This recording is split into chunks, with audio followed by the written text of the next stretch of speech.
Bom, eu vou tentar ser o mais breve possível, que eu não sei vocês, mas eu já estou morrendo de fome aqui. E eu vou apresentar um pouco sobre o meu trabalho. Meu nome é Rodrigo, eu sou formado em meteorologia. Eu não sou muito da área de processamento de sinais. E esse trabalho, na verdade, ele é o meu doutorado. Eu estou terminando o primeiro ano do doutorado aqui na UFC. Mas ele começou com uma parceria do Instituto Mamirauá e do IRD, que é uma instituição francesa. E uma curiosidade sobre essa foto, os dados, né, da pesquisa, eles foram coletados na reserva Mamirauá. A reserva Mamirauá fica na confluência do rio Amazonas com o rio Japurá. Essa foto é a foto da entrada da reserva. Só que tudo onde vocês estão vendo que essa grama aí, esse pasto que parece, na verdade era para ser o rio Amazonas. Isso é uma foto da seca extrema que teve ano passado. E que para entrar na reserva, que é só entra de barco, tinha que fazer um caminho bem sinuoso, era muito difícil de entrar. E o meu trabalho é sobre geoacústica e precipitação. É a estimativa da precipitação a partir do som da chuva. Geoacústica é um termo usado para descrever os sons naturais que não são de origem biológica. Ou seja, tudo que é vento, trovão, água de chuva, rio. E para começar, eu vou falar um pouco sobre como que mede a chuva, quais são os métodos mais convenientes, mais convencionais. O primeiro deles é o pluviômetro, que é o mais simples, é o mais direto. Tem o radar meteorológico, que ele é muito bom porque ele faz uma medida de chuva indiretamente, mas em uma alta resolução temporal. E também proporciona um monitoramento em tempo real dos sistemas meteorológicos. E o satélite, por outro lado, ele é muito bom porque ele pode acessar locais que não têm dados de superfície. E ele tem uma alta resolução espacial, mas a resolução temporal dele é limitada. E, por exemplo, esse satélite que é o GPM, ele tem uma resolução de 10 km. Então, cada ponto de dado dele representa 10 km. Mas cada...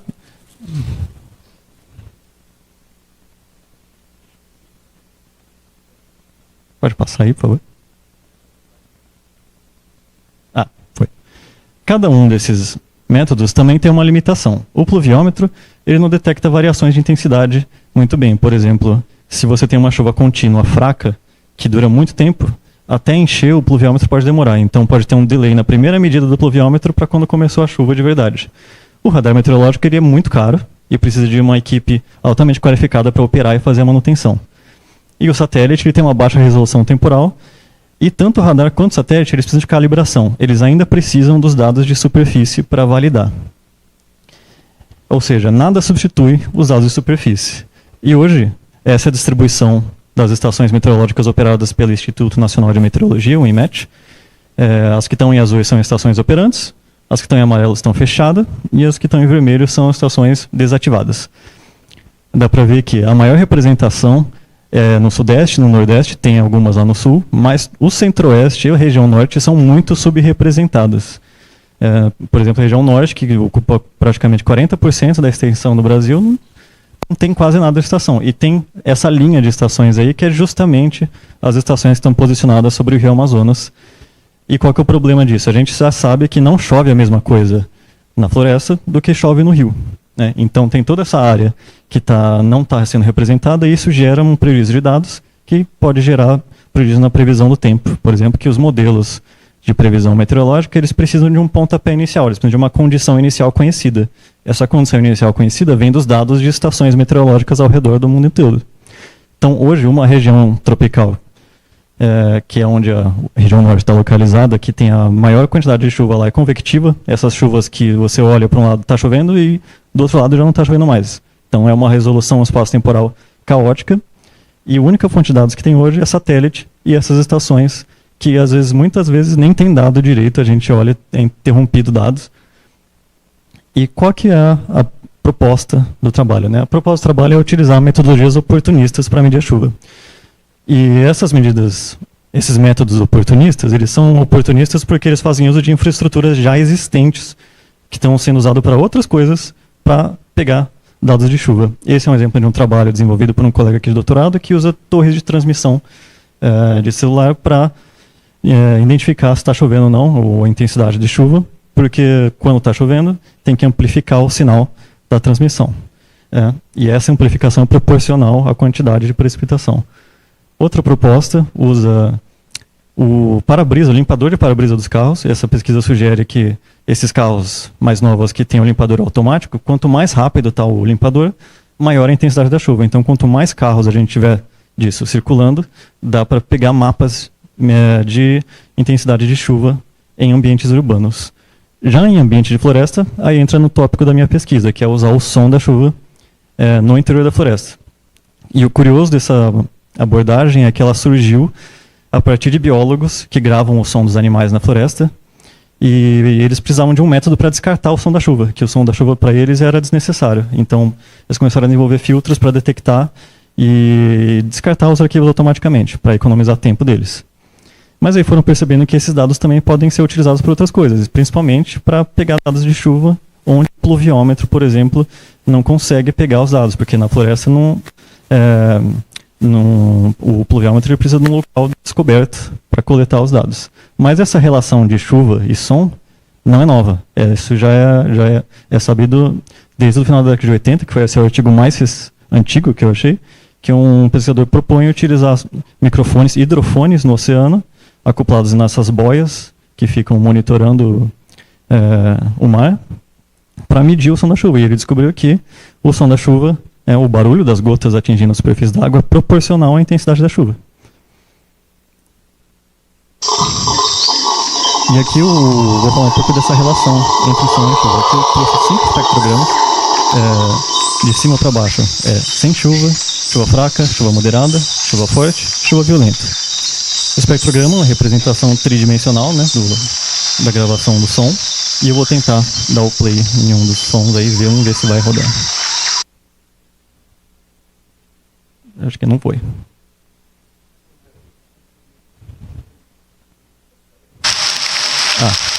Peraí. Você pode...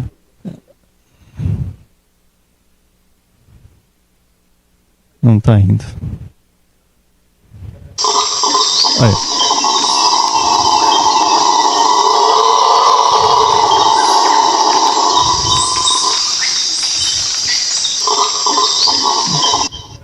Esse é um som. Esse foi o primeiro. Esse é o som sem chuva, que é um gravador que está dentro da reserva lá. Esse primeiro som que vocês ouviram é o bugio, não sei se alguém já tinha ouvido aqui antes. E dá para ver bem a assinatura dele lá no começo do áudio. E depois tem vários tracinhos que são pássaros, insetos. E agora eu vou tentar colocar o da chuva moderada.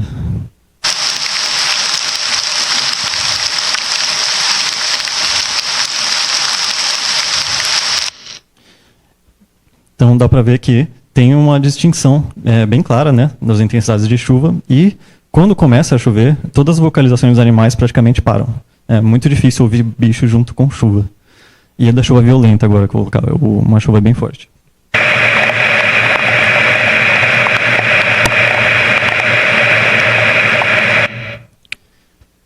E nessa chuva violenta, você vê que tem vários traços verticais no espectrograma. Esse é o barulho das gotas de chuva que estão atingindo o gravador. E uma outra forma de mostrar essa relação é usando o espectro de potência. O espectro de potência, aqui eu ordenei algumas amostras de cada intensidade de chuva em ordem crescente, para ver que quanto mais está chovendo, maior é a intensidade do som. É isso que o espectro de potência mostra. E foi justamente o espectro de potência que eu usei para fazer os primeiros testes, que acabaram gerando o primeiro artigo que a gente publicou, que é detectar e estimar a precipitação a partir do espectro de potência. Como que a gente fez isso? Primeiro, eu peguei 2 modelos de machine learning já clássicos que eu tenho familiaridade, que é o Random Forest e o Gradient Boosting, e tentei fazer a classificação e a regressão. Comparei esses modelos com modelos mais simples possíveis, que é a regressão linear e a regressão logística para classificação. Eu peguei espectro de potência como parâmetro de entrada, na frequência até 2800 Hz, que foi onde a gente viu que tinha maior correlação. E métricas de avaliação foi a acurácia e a taxa de alarme falso para classificação e o R quadrado para regressão. E os dados a gente coletou. Quando eu falar dados de treinamento, eu estou me referindo a dados coletados na cidade de Tefé, que é onde fica o Instituto Momirauá, que é aquele ponto amarelo do mapa no canto superior esquerdo. Lá eram os dados mais fáceis de ser coletados, então é onde tem mais dados. E os dados de validação, né, que é o mapa no canto superior direito. São os 2 locais na reserva que eu ia de tempos em tempos para coletar. Na primeira foto de baixo é a foto da floresta que tem atrás do instituto, que é uma floresta tropical secundária, ou seja, ela foi desmatada e depois rejuvenesceu, regenerou naturalmente. A foto do meio é um local de várzea baixa e a foto da direita é o chavascal. Dá para ver que são ambientes bem diferentes. Então, nesse primeiro teste, o que eu quis ver? Quis ver se, usando o espectro de potência, a gente consegue treinar e ver o desempenho desse modelo só no local de treinamento, para ver se a gente podia generalizar ele. Desculpa, tinha esse slide antes. Os dados foram coletados com o gravador Wildlife, que está aqui. Ele custa mais ou menos $400, então ele é relativamente barato comparado com o pluviômetro. Se alguém quiser ver depois aqui. Coletei 1 minuto de áudio a cada 5 minutos, numa taxa de amostragem de 48 kHz para o instituto, no treinamento, e na reserva a gente reduziu para 24 kHz, porque a gente percebeu que 48 era muito, estava ocupando muito espaço de armazenamento dos dados, e isso eu acho que a gente pode reduzir ainda mais no futuro. E as gravações foram sincronizadas com o pluviômetro para rotular os dados. Então dá para ver na tabela, tem a quantidade de dados para cada local. Dá para ver que 95% dos dados praticamente são dados sem chuva, né? E cada categoria de chuva tem uma amostra menor, sendo que a chuva violenta é a mais subrepresentada de todas. O primeiro teste que eu fiz foi só no lugar de treinamento, só no instituto. Isso aqui são dados da regressão, já com o modelo de classificação treinados. Se detectou chuva, faz a regressão. Dá para ver, nesse primeiro gráfico do canto superior esquerdo, é a regressão com os dados originais para 5 minutos. São pontos que já estão bem dispersos, eles não estão na reta, né, na diagonal principal. Mas isso acontece por quê? E aqui, vou mostrar aqui, nesse outro gráfico são reconstruções das séries temporais do modelo de regressão. Por exemplo, nesse último gráfico, no canto inferior direito, dá para ver que não está sincronizado, né, a medida dos modelos com a medida real do pluviômetro. Isso acaba gerando um problema na hora de calcular o R quadrado, mas ele acertou na quantidade de chuva. Ele só errou no passo de tempo, né? Mas então, se a gente fizer uma reamostragem somando, fazendo o acumulado, por exemplo, de 10 minutos, 15 minutos e 1 hora, o desempenho do modelo já melhora bastante, né? Chega a 0,87 no R quadrado, mas dá para ver que tem um problema no modelo que ele não consegue detectar chuvas muito fortes, né? Por exemplo, no canto, nesse outro gráfico da esquerda, o gráfico no canto superior direito, tem uma chuva extrema, foi a maior chuva que o modelo detectou, que é 17 milímetros e meio que o pluviômetro mediu, o modelo não chegou nem perto, porque é uma situação que o modelo nunca viu antes, então ele não vai conseguir entender o que está acontecendo direito. Então esse problema das chuvas extremas é algo que faz parte, é uma das fraquezas do machine learning. E agora a conclusão dessa etapa, né, foi que a resolução para o acumulado horário, o modelo está satisfatório. Então vamos ver se a gente consegue expandir isso para os outros locais, para ver se o modelo consegue generalizar. Então eu peguei o pluviômetro, coloquei ele no laboratório satélite que fica sobre o rio Juruá, dentro da reserva, e coloquei gravadores na reserva. Aqui dá para ver que é um ambiente já muito diferente, é uma floresta alagável. Então tudo que você está vendo, essa parte marrom mais escura dos troncos, tudo fica embaixo d'água na época de cheia. E aqui tem mais umas fotos de eu coletando os dados quando a água já está muito alta e só de barco que chega lá. Então são ambientes muito diferentes. E qual que foi a conclusão, né? No primeiro gráfico da esquerda e da direita, está a várzea baixa e o chavascal. No chavascal, o R quadrado, o modelo, ele ficou muito bom para o acumulado horário, 0,93, ele conseguiu ver bem a intensidade da chuva. E no chavascal já ficou pior, na várzea baixa, desculpa, ficou 0,7 praticamente. E embaixo tem o R quadrado do GPM, que é o satélite, que é a melhor fonte de dados hoje para os dados no interior da Amazônia. E dá para que esse modelo simples, treinado em um lugar que não tem nada a ver, já conseguiu ser superior à única fonte de dados que a gente tem hoje, que é o GPM. Isso foram as conclusões do artigo. Aqui eu vou mostrar umas coisas que eu tentei gerar novo aqui para apresentar no workshop. Essa é agora que eu estou terminando o levantamento bibliográfico, eu cataloguei todas as variáveis que já foram publicadas em artigos, que já apareceram, e ver o que eles usaram, né? Tem quase 80 variáveis que dá para usar para tentar estimar a precipitação a partir do som. Eu escolhi, dessas 80, eu peguei, vou pegar 5 que foram as melhores e que tem a biblioteca já implementada, que precisa de menos ajuste de parâmetro possível, e vou fazer o seguinte teste. Eu vou pegar todas as combinações possíveis dessas variáveis, vou pegar vários modelos de machine learning clássico e quero fazer um teste agora mais meio que trapaceando, né? No artigo que eu mostrei, foi um teste mais realista. Eu não expus o modelo a nada do conjunto de dados de validação. Aqui eu vou treinar o modelo no lugar de treinamento e vou ficar testando todas as combinações possíveis naqueles 2 locais de validação. E eu quero ver qual que é o melhor desempenho possível que eu consigo utilizando essas variáveis. Eu não vou explicar uma a uma por questão de tempo. A mais relevante que eu vou explicar é o MFCC. É uma que aparece muito nos artigos da área e é uma forma de decompor o sinal, né, em várias componentes. E você define quantas componentes você quer. A mais comum que eu achei foi 3 componentes, então foi o que eu escolhi. Então, 13 componentes. Cada uma dessas componentes eu fui testando várias combinações possíveis e ver o que a gente conseguiria de melhor resultado. Só que isso são centenas de milhares de combinações com dezenas de modelos de machine learning, então eu coloquei uma condição de quebra para falar, a partir de 50 interações que você não melhorar o resultado, você para e já me dá a melhor combinação, senão eu ia estar até hoje aqui rodando e não ia ter resultado para mostrar. E dá para ver que no Chavascal, isso aqui é em 5 minutos, não é resolução horária, eu já consegui um R quadrado melhor do que naquela época nos gráficos de treinamento. O R quadrado aqui está 0,8 quase para o Chavascal e 0,7 na várzea baixa para 5 minutos. Só qual o problema? Não é o mesmo modelo que é melhor para cada lugar e nem as melhores variáveis, né? Então é muito difícil generalizar o modelo. O que tem de interessante nesse resultado é o parâmetro MFCC 0 é justamente a componente da MFCC que está relativa à intensidade do som. Então, isso indica que é o que a gente já sabe, a intensidade do som está diretamente ligada à intensidade da precipitação. Isso independente do lugar. Isso é importante saber. Outra coisa que também é importante é o modelo não consegue ver chuvas acima de 6 milímetros para Chavascal e chuvas acima de 7 milímetros, mais ou menos, para várzea baixa. Então, a gente vai ter que trabalhar de alguma forma nisso, nessas chuvas fortes, que 8 milímetros em 5 minutos, 10 milímetros em 5 minutos é bastante coisa.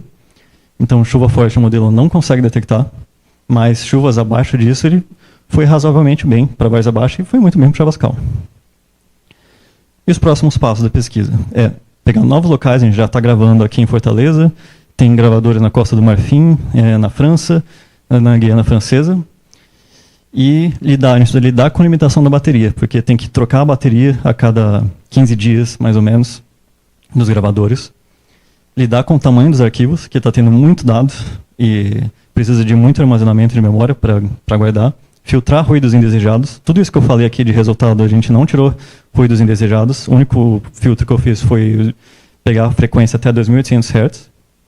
Compreender melhor a correlação entre a intensidade da chuva, a faixa de frequência e as variáveis acústicas, todas aquelas que eu mostrei, né, aquela lista de quase 80 variáveis. E explorar novas variáveis e modelos mais complexos. Tudo que eu mostrei aqui são modelos bem simples.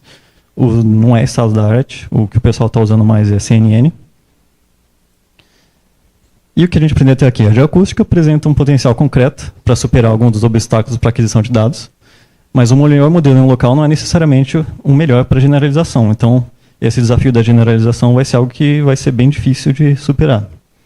E já tem estudos que indicam que floresta tropical é o melhor lugar para fazer esse tipo de pesquisa, porque quanto maior a vegetação, mais densa ela é, mais ela amplifica o som da chuva e mais fácil vai ser para o modelo entender com o quanto está chovendo. Tem modelo que um estudo comparou em uma floresta temperada e viu que o resultado ficou muito ruim. Então, e talvez isso só sirva para floresta tropical. E se eu pudesse escolher 2 coisas para não esquecer da minha apresentação, seria que medir precipitação é algo mais complexo do que parece. Todo método que tem uma limitação. Não tem uma metodologia infalível. Mesmo o pluviômetro tem deficiência. E o meu estudo não propõe substituir o pluviômetro, mas complementar e propor nova fonte de dados. E é isso. Obrigado.